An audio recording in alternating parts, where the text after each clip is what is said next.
eu l'occasion de parler de lui dans le conte de la poupée et celui du Crédit Mutuel. 43, 44. C'était le garagiste, mais aussi et surtout le chef pompier du village pendant de nombreuses années. Une crème qui en plus avait le vin gai. Il avait plusieurs chansons fétiches. Annelise, un tube de Dario Moreno. Vous comprenez quelque chose? Ah oui? Ouais, celle-là, Oui, ben c'est ça. Une autre, Signe, c'est la vie, de Franco Alamo. C'est juste, hein? Oui. Ouais. Quand le Charles posait la question, qu'est-ce qu'elle a dit? En levant son index, tout le monde reprenait en chœur. Elle a dit, ça ne fait rien, tout va très bien. J'oublie mes ennuis, tout ça c'est la vie. C'est juste? Oui, bien sûr, c'est juste. Non, mais il était trop sûr.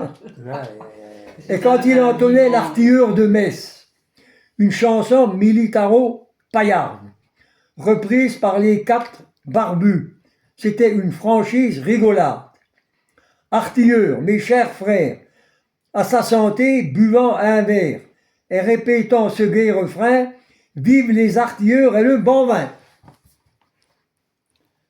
100 jours de gloire, c'était le jour de la fête du village.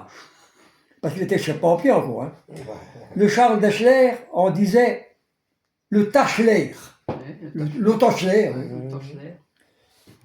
était le grand Manitou, attentif à contenir le moindre départ de bagarre, préférant toujours la douceur et le rire à la brutalité.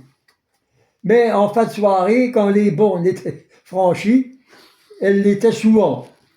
Il n'hésitait pas à menacer les contravenants. Sauve-toi ou j'appelle mes hommes.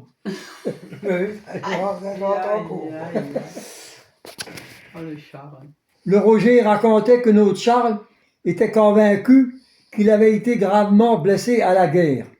Il avait effectivement une cicatrice imposante à un bras et affirmait fièrement que c'était un éclat d'obus qui était à l'origine. Le Roger pensait plutôt que la cicatrice était due à un furoncle mal soigné. On ne saura jamais la vérité.